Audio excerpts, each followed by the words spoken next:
We have created all of these gods in our own image. And just like humans, they can be loving one moment and spiteful the next. In addition, the various gods that we've created can't seem to agree on the morality of the following things, even within a single religion: the use of alcohol, tobacco, and caffeine, eating pork, eating any kind of meat, gambling, dancing, the prosperity gospel, masturbation, premarital sex, contraception, abortion, artificial insemination, in vitro fertilization, embryonic stem cell research, polygamy, divorce, voluntary euthanasia, the death penalty, the equality of women and gays with straight men, honor killings, female genital mutilation, slavery, suicide bombings, the use of force, and when and if we should go to war. How can we follow the moral plan of a God when the gods themselves can't seem to make up their minds? And by the way, if you believe your God knows the future, then there's no free will, and the Muslim and Christian moralities collapse. I don't have time tonight to examine all the gods, so we'll pick a popular God, the God of the Bible. In the Bible, it states in 3 different places that God creates calamities. In Isaiah 45, verses 6 and 7, I am the Lord, causing well-being and creating calamity. Lamentations 3:38, is it not from the mouth of the Most High that both good and ill go forth? And Amos 3:6, if calamity occurs in the city, has not the Lord done it? Clearly, we're dealing with an immoral God. Have you ever noticed that in insurance policies, acts of God are disasters? The Bible opens with a huge act of injustice, and this becomes the basis for Christianity. The entire human race is condemned by God because of the actions of 2 people. Later in the New Testament, God sacrifices himself to save us from himself. Now let's take a look at something we would all agree is immoral: the killing of innocent children. The biblical God engages in mass murder of innocent children at least 3 times: a worldwide flood, the destruction of Sodom and Gomorrah, and the killing of the firstborn in Egypt. In fact, the biblical God has quite a hit list of people that we're supposed to kill. People who curse or blaspheme the Lord, people who worship another god, witches and wizards, gay people, non-virgin brides, disobedient sons, people who curse their father and mother, and people who work on the Sabbath. Now, I've heard Christians say that, well, that was Yahweh, and our Jesus is different. But if Christianity is a monotheistic religion, there must be some sense in which Yahweh is the same God as Jesus. Furthermore, we're told that God is unchanging. The fact that any God at any time committed and ordered these immoral acts means that he is an immoral God. And if God keeps changing his mind, how are we supposed to keep track of who we're supposed to kill? By the way, for fans of the 10 Commandments, most of them would be unconstitutional if we tried to enact them into law. They violate such things as freedom of religion, freedom of speech, freedom of thought, and freedom of assembly. So you can have the First Amendment or you can have the Bible, but you can't have both. As Jules Renard said, I don't know if God exists, but it would be better for his reputation if he didn't. As Susan B. Anthony said, I distrust those people who know so well what God wants them to do because I notice it always coincides with their own desires. Indeed, the 6 most frightening words in the English language may well be, God told me to do it. If you're a religious person who follows the Bible or the Quran, then you're probably following the good parts and ignoring the bad parts. But since both parts are supposedly the word of a God, then on what basis are you deciding what's acceptable and what's not acceptable? Well, it's because you're bringing your own, outside the Bible, outside the Quran, sense of human decency to bear on your holy book, picking the good God parts and ignoring the bad God parts. God belief doesn't even work very well as a placebo. The countries of the world and the states of the United States that are the least religious also have the least crime. As Richard Dawkins wrote in The God Delusion, if you agree that in the absence of God you would commit robbery, rape, and murder, then you reveal yourself as an immoral person. And we would be well advised to steer clear of you. If, on the other hand, you admit that you would continue to be a good person, even when you're not under divine surveillance, then you have fatally undermined your claim that God is necessary for us to be good. So where does our sense of human decency really come from? The following example gives us our first clue. Imagine a mother with two children, a girl and a boy, and the girl starts hitting the boy. Does the mother say, "Stop hitting your brother because it says not to in the Bible or the Quran or some other holy book"? No, at that point, God and religion are the furthest thing from her mind. Instead, doesn't the mother say something like, "Stop hitting your brother, you're hurting him," and that's consequences. Or, "Stop hitting your brother, how would you like it if someone hit you?" And that's empathy. Consequences and empathy are the beginning of where our ethics come from. Well, let's focus on consequences first.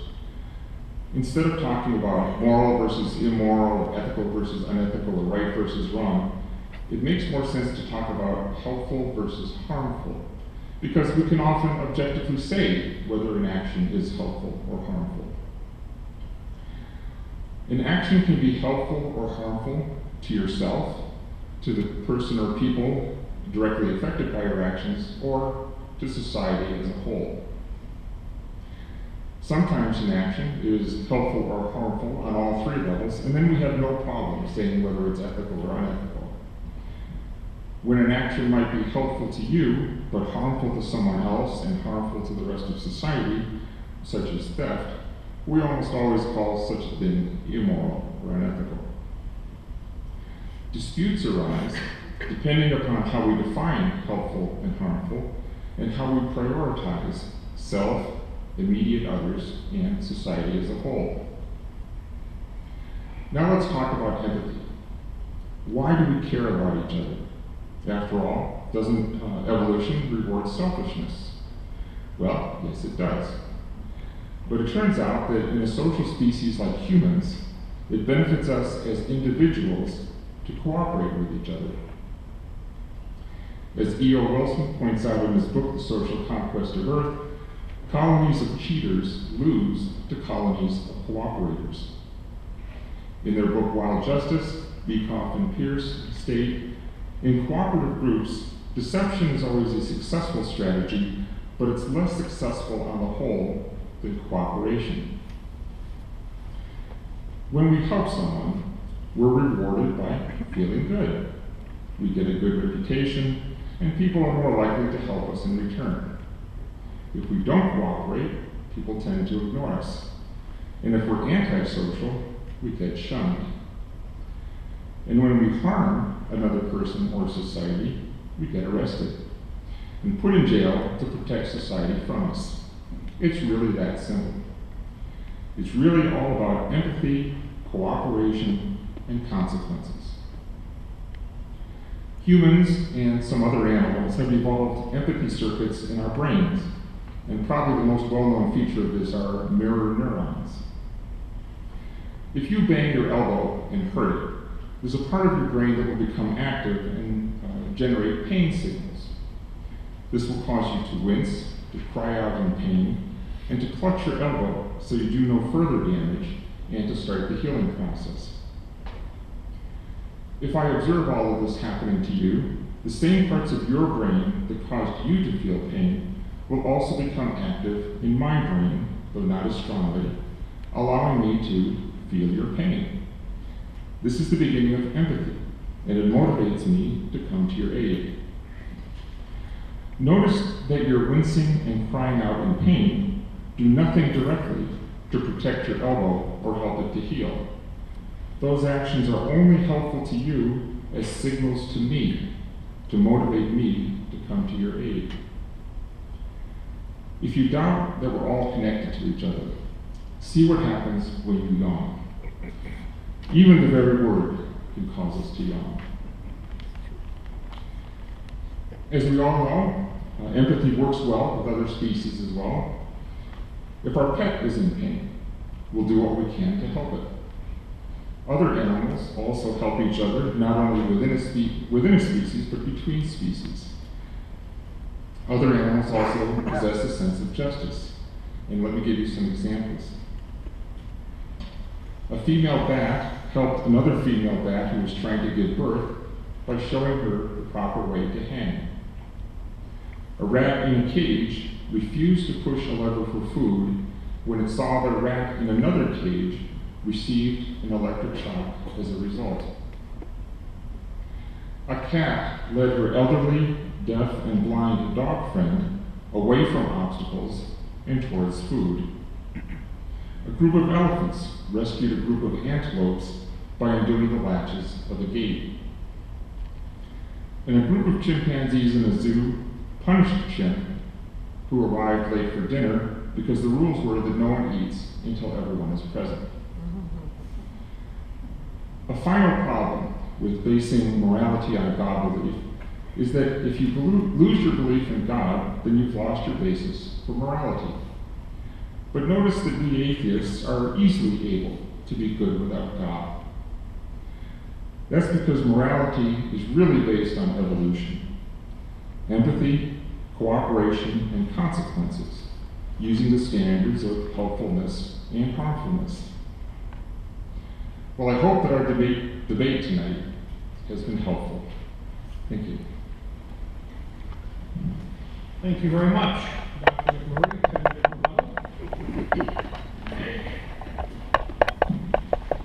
This you're going to have to time me on the call, aren't we? Yeah. The congregation does that all the time. I take hints readily. When they go like this on Sunday morning, I know what they're saying. Right? Yeah. They're looking like they don't know what I'm talking about. Okay. A number of points. It's common, I think, when you have some antipathy toward Revelation and toward the religious tradition to slam the Bible by proof texting and ripping them out of context. And you do that methodology, you can make that book say anything you want it to say. We have to understand it's a very old document. It was written, of course, across the course of centuries by a multitude of authors in a multitude of places, but it was designed for a particular time in a particular place, yet the basis that it goes on, the foundation principles are still relevant today. The application, however, changes with the change in time, the change in culture, and the change in circumstance. So of course we don't have those Sabbath rules and those tassels and those bells, and we don't put little Fluffy up on the altar and cut its throat and watch the blood flow. We don't do that anymore. We don't need to do that anymore. But we still understand the principle that's behind it, and we have the cross of Christ today that is very sacred to the heart of every believer and understands what that's about. And so, and also we need to understand that Israel in the Old Testament was unique. It was a theocracy, a nation set apart to be servants of God. And instead of a king, they were to have God as their king. And they agreed to that covenant with all of its restrictions and all of its what we could interpret as somewhat fierce morality. They went into it with their eyes wide open, and it was their failure to uphold it by willful disobedience that caused all the trouble. As far as a common foundation of morality, the Bible fits in very closely with the Code of Hammurabi and a dozen other sources from all other religions and most other cultures. And there's an amazing agreement between the Ten Commandments and what you will find in Islam and Hinduism and the ancient Near Eastern religions. So there is that thread that works its way through that we Christians tend to think that's God peeking out from around the corners in so many ways and in so many places. Well, folks like Dawkins, they like to believe that we could be good without God, and in fact, he's appealing to a higher moral plane than we poor muddled religious folks are capable of attaining to. But again, look at the evidence, cite your sources. Here's one source right here, Social and Personal Psychology Compass, Psychological Bulletin, volume 135, page 69, I quote, "Areas such as avoiding criminality, delinquency, substance abuse, and risky sexual behavior. Religious people tend to be more successful, and they tend to be more successful academically as they engage in more volunteerism and charitable giving." Source material. Let's have some authoritative source material when we talk about these things. Let's go to the sciences. The sciences are not antithetic to religious nurture and nature. There's a marvelous agreement there in many ways if you poke beneath the surface a little bit. But on the other hand, you go to the examples in history and what happened when the atheists take over. That's when the guillotines tend to come out, over sure. And that's when the collective farming and gulags tend to issue forth. Joseph Stalin. And that's when the final solutions take shape. Adolf Hitler. Or that's when we move everybody out of the cities and let them starve in the countryside. Pol Pot. And what's that nutty little fellow in North Korea? I think he's an atheist. I don't think we'd want to live around him